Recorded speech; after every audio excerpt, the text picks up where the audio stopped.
kelihatannya semangat semua nih Bapak Ibu sekalian dan para hadirin yang sekarang.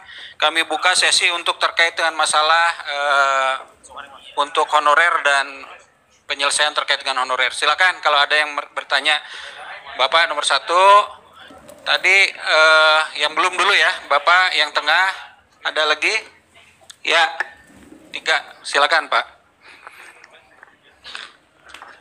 Terima kasih Pak. Assalamualaikum warahmatullahi wabarakatuh.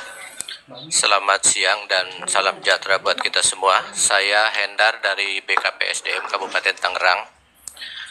Hubungannya dengan penghapusan tenaga non-ASN Pak, yang pertama kami dari pemerintah Kabupaten Tangerang tentunya mengapresiasi kebijakan ini.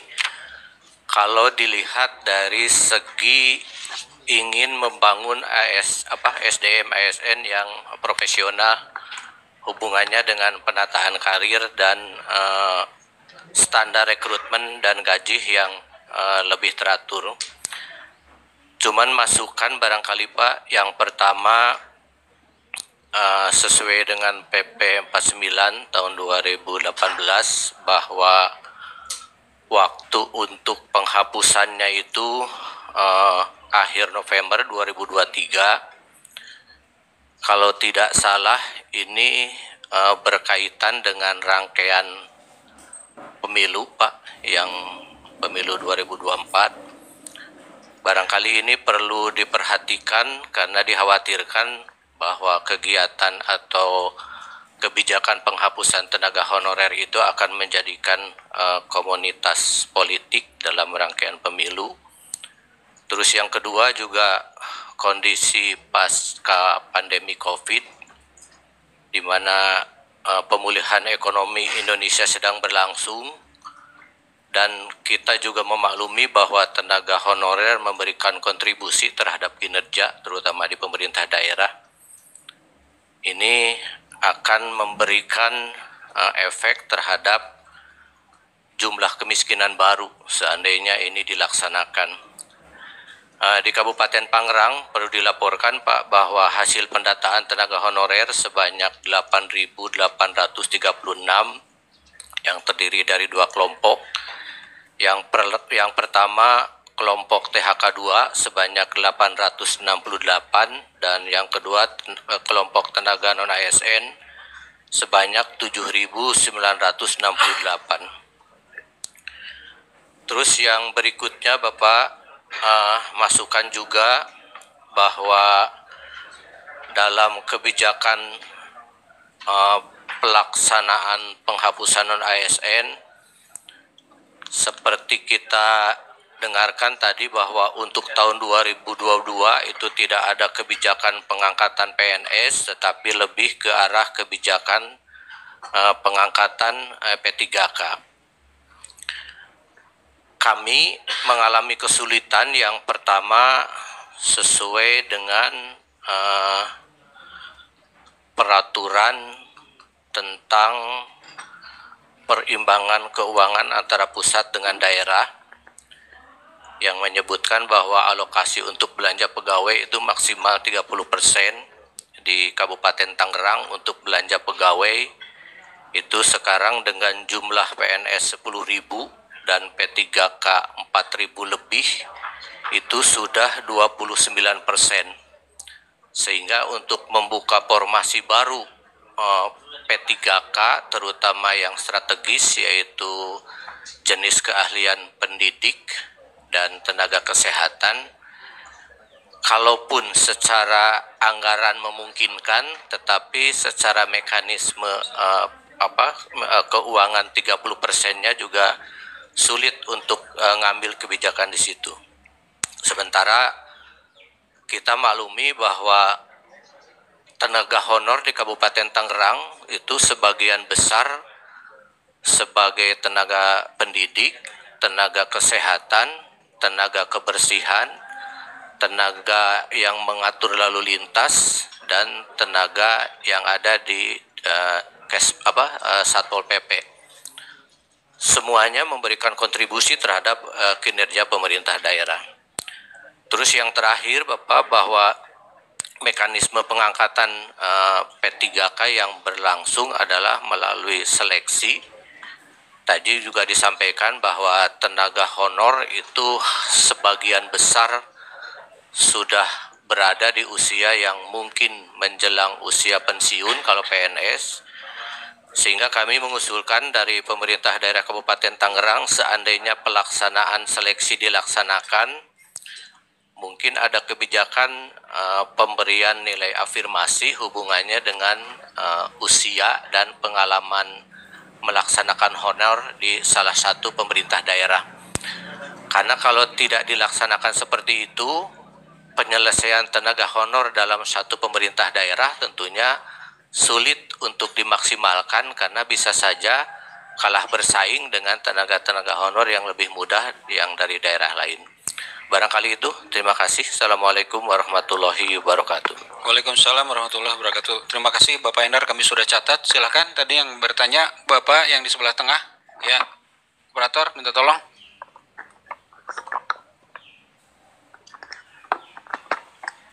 Terima kasih. Bismillahirrahmanirrahim. Assalamualaikum warahmatullahi wabarakatuh. Selamat siang. Yang saya hormati pimpinan rapat, moderator, para narasumber, Bapak Ibu sekalian peserta rapat yang berbahagia. Izin Pak, kami dari Kota Bekasi, saya KBK PSDM-nya. Ada beberapa hal yang ingin saya sampaikan terkait dengan tenaga honorer Pak. Kami di Kota Bekasi menamakannya TKK Pak, tenaga kontrak kerja Pak. Saya baru jalan 2 bulan Pak di BKPSDM, tapi sangat menarik. Sebelumnya saya di BPKAD Pak, mengurusi keuangan. Jadi dipilih-pilih mana yang enak. Kalau uang diam saja Pak, kalau orang ini surat baru beredar saja Pak, ini riaknya sudah cukup ramai Pak. Namun ini tantangan Pak. Dan mohon maaf juga Bu Sekda kami tidak dapat hadir, dan kami juga seizin Pak Wali hadir di sini. Pak Wali kami sangat berharap ada kepastian segera untuk saudara-saudara kita tenaga kontrak kerja Pak, kalau kami menyampaikannya. Begitupun tadi pada saat rapat ke sini Pak, mau rapat apa tentang TKK. Nah teman-teman TKK yang tahu juga mudah-mudahan Pak ada yang terbaik insya Allah Pak. Nah ini yang saya sampaikan Pak, mungkin tadi teman kami dari Tangerang juga sudah menyampaikan, TKK ini dibilang nggak butuh, kita butuh Pak.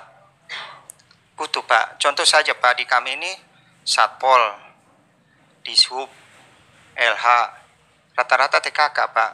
Tadi Pak pimpinan sudah menyampaikan, kalau sudah ganti baju coklat, baju apa, mereka malas biasanya untuk bekerja Pak. Gengsinya tinggi Pak.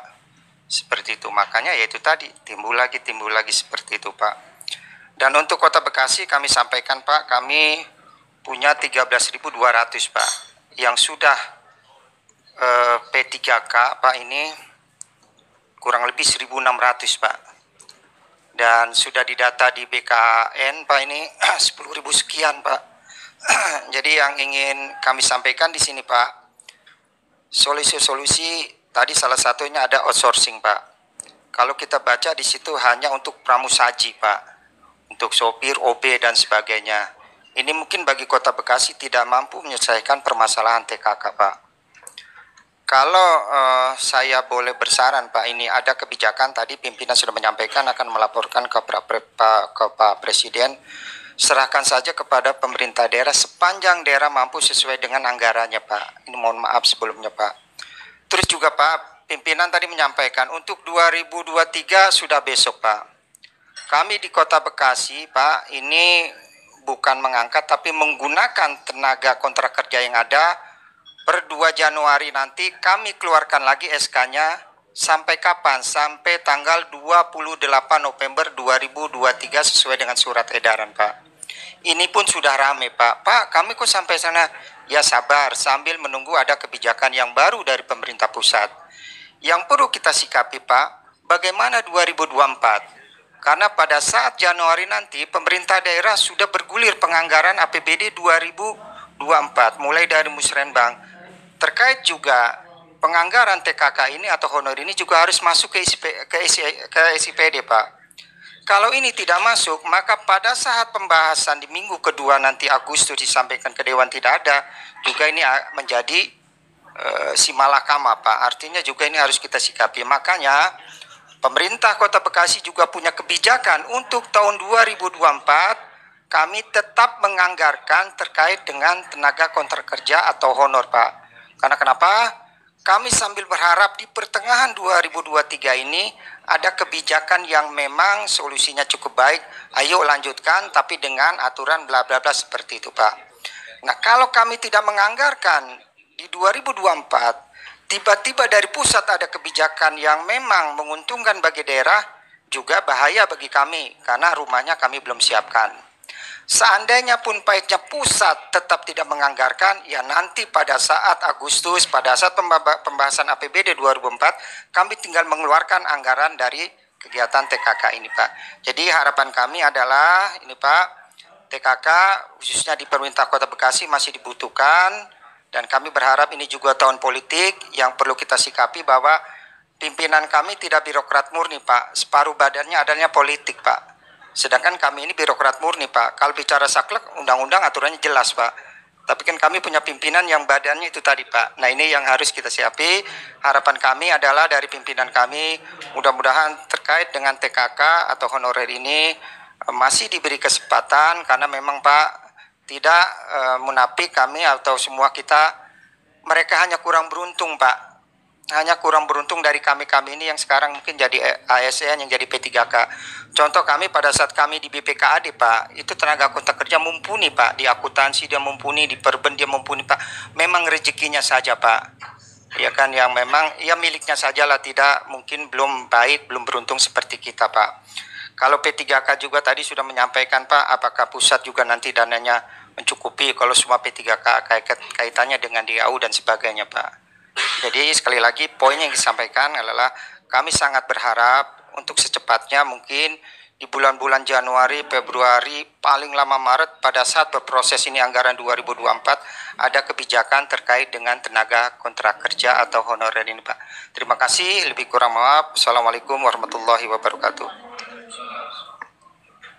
Ya, mungkin yang sayap sebelah kanan, silakan Bapak akan menanyakan. Langsung fokus saja ya Pak pertanyaannya. Kalau tadi yang sudah dipertanyakan terkait harapan, saran, saya rasa sudah kita tampung Pak. Mungkin ada yang lebih teknis lagi yang perlu disampaikan, silakan.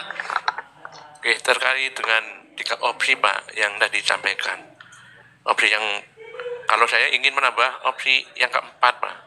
Tadi mungkin sudah disampaikan oleh Tangerang sama Bekasi.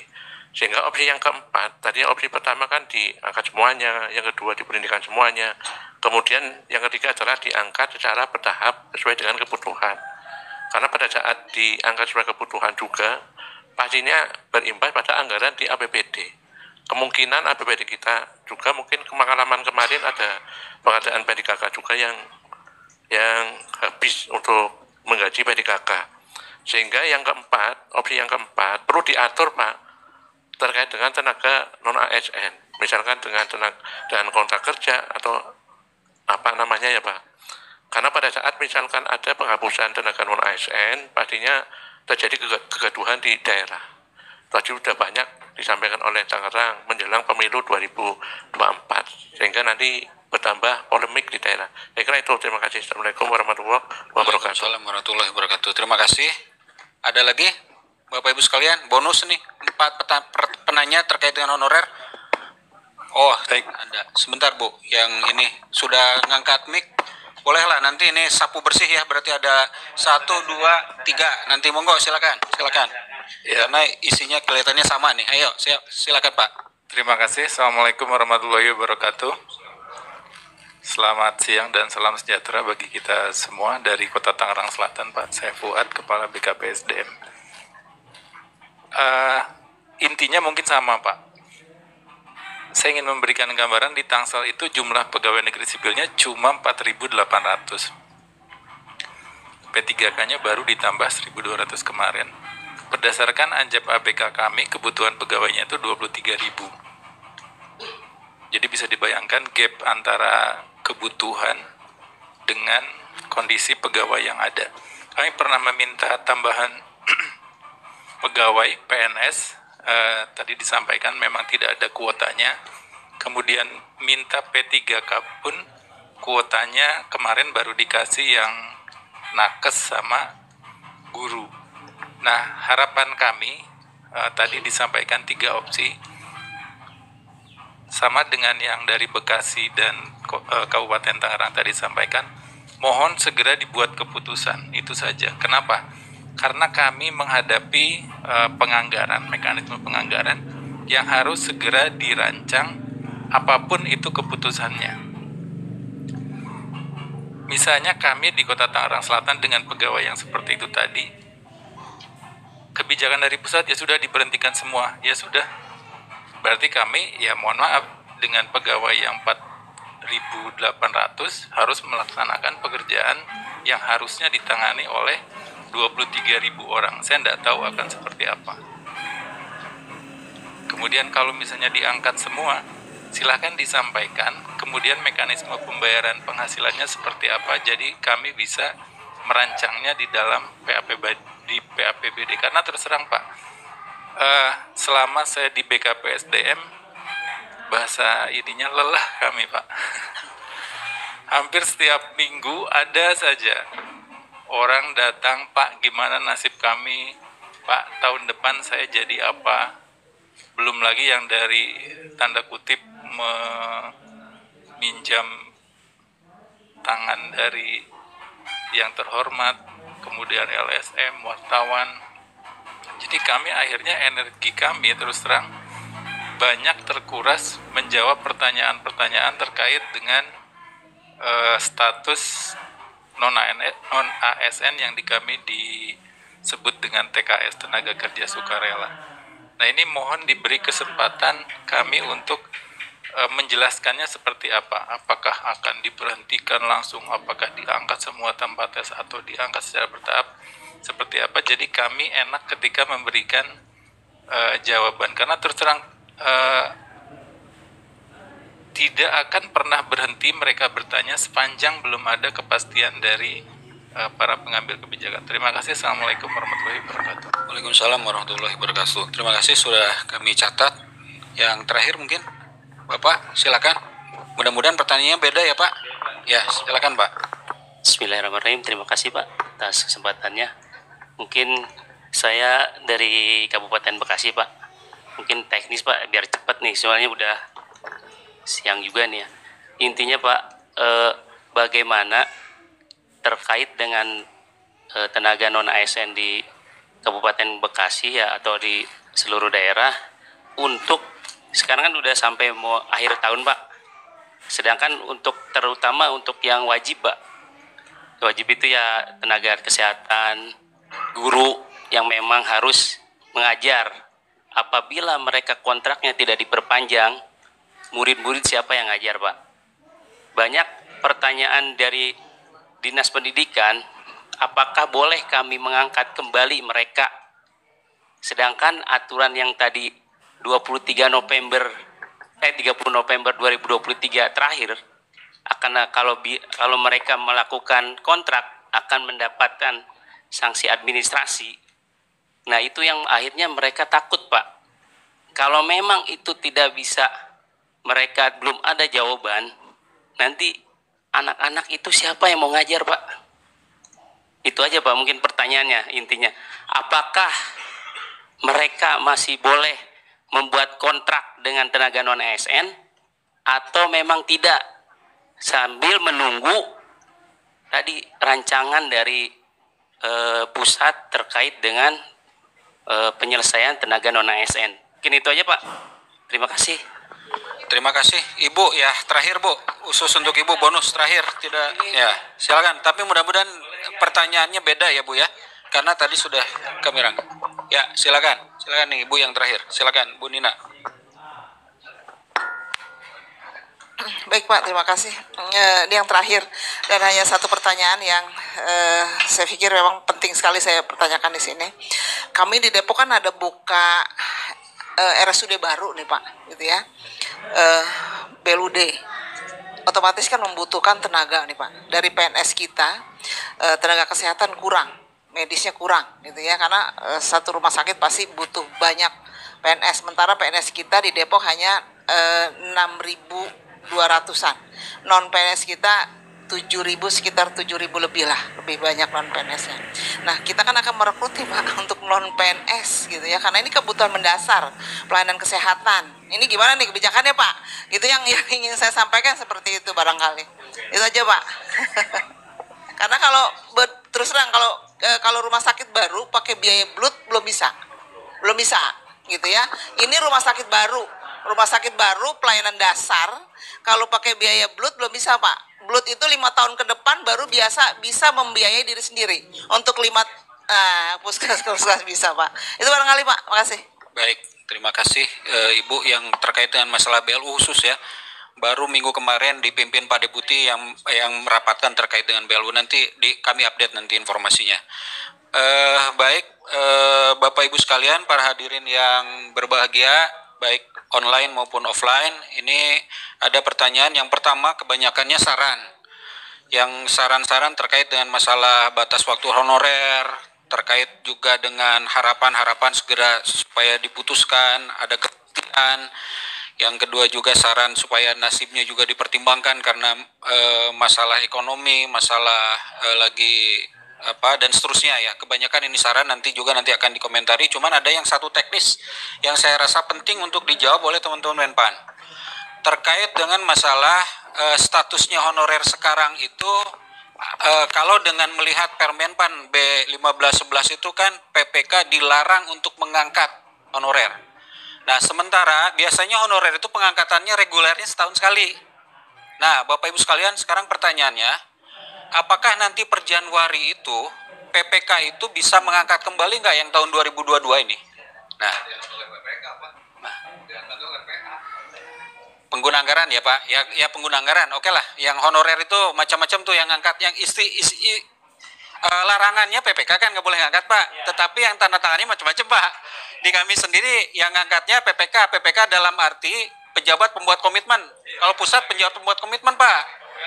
Kalau daerah pejabat pembina kepegawaian, beda kan? Beda-beda nih. Nah, ini mohon nanti Mbak Mita kalaupun juga bisa menjelaskan itu, apakah kira-kira nanti pada Januari awal ini masih boleh tidak nih gitu, karena kan mereka operasionalnya sampai 23 November, ya kan? Atau penafsirannya full betul-betul tidak boleh lagi, berarti itu udah full betul-betul harus di layoff kan? Atau penafsirannya yang surat Menpan RB itu, oh itu boleh dalam tanda petik masih boleh sampai 23 November 2023. Nah, 28 November 2023. Monggo silakan. Itu dulu mungkin yang kalau bisa dijawab dulu. Ya, betul kan Pak ya? Ya, siap, betul Pak.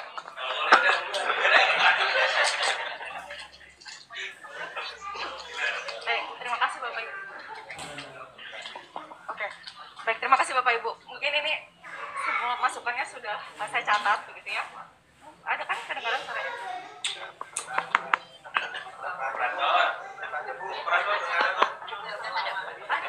Halo.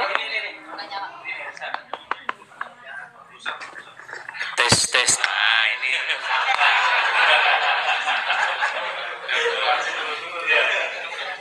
Harus keras tuh suaranya biar kedengaran. Oke, cek. Oke. Kedengaran ya. Baik Bapak Ibu, saya ulangi lagi ya. Jadi, terima kasih atas masukannya begitu ya. Tapi pada intinya Bapak dan Ibu ini tampaknya nggak sabar nih menunggu keputusan pemerintah ya, tidak hanya Menpan begitu ya, sebetulnya kan ada BKN dan lain sebagainya begitu. Nah, terkait pertanyaan utamanya begitu ya, apakah masih diperbolehkan atau tidak begitu ya Bu, Bapak Ibu, sesuai dengan PP 49 tahun 2018 di pasal 99 itu disampaikan bahwa pada saat peraturan pemerintah ini mulai berlaku, pegawai non PNS ya di sini yang bertugas pada instansi pemerintah itu masih tetap dapat melaksanakan tugas paling lama 5 tahun begitu ya. Jadi memang masih memungkinkan sampai dengan 5 tahun dari PP-nya diundangkan gitu ya. Ya begitu. Tapi begini, semoga jadi intinya saat ini kan masih dipertimbangkan ya Pak, berbagai masukan dan input dan kebijakannya sedang dalam pembahasan begitu. Tetapi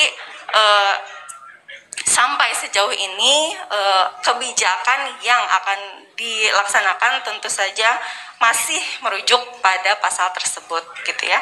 Nah, mungkin langkah pendeknya gitu dalam jangka waktu dekatnya begitu ya Bapak Ibu terkait dengan tenaga honorer ASN ini, kalau kita sedikit mundur, sedikit teknis ke belakang gitu ya, mungkin Bapak dan Ibu bisa melakukan pemetaan kembali. Artinya pemetaan kembali itu tidak hanya terhadap non ASN tapi terhadap kebutuhannya gitu ya.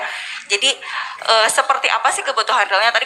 Tadi dari Tangsel atau Tangerang atau Bekasi saya lupa, itu 23.000 ya, Tangsel ya, ABK-nya 23.000 tetapi ASN-nya ada 4.800. Nah, mohon Bapak dan Ibu untuk kembali melakukan perhitungan ABK-nya, anjap ABK-nya dihitung kembali. Apakah betul gitu ya secara ABK-nya 23.000 gitu ya. Bu Eva, sebentar. Itu kami ingin memastikan sekali lagi. Operator coba tampilkan PP 48 2019 pasal 2018 pasal 96 dan 99 dibuka ya. Jadi biar nanti clear dan firm Bapak Ibu sekalian. Ini kan narasumber menyampaikan bahwa itu boleh ya. Nanti tampilkan juga surat Menpan RB B1511. Jadi nanti ini harus hati-hati menjawab karena ini akan dijadikan sebagai patokan nanti tahun 2023. Jangan sampai nanti merujuk tuh yang sudah diadakan oleh Menko Polhukam narasumber ini gitu kan. Nanti tiba-tiba itu berbeda pendapat. Nah, biar kita clearkan. Kalau misalkan tidak clear, kami mohon izin nanti Pak Deputi apakah melalui Pak Menko nanti suratkan aja Pak hasil kesepakatan ini. Kalau misalkan tidak clear agar tertulis kita sesuai dengan hasil rapat ini nanti biar sampaikan ke Menpan RB. Jadi saya ingin mengangkat dulu. Jadi supaya tidak ragu-ragu. Coba operator di ini ditampilkan di layar. Karena ini jadi ketika kami audiensi ini yang selalu ditanyakan kami juga nggak bisa jawab Pak. Nah mumpung ini semuanya hadir, nanti biar kita cermati masing-masing aturannya dengan suratnya. Coba kita lihat.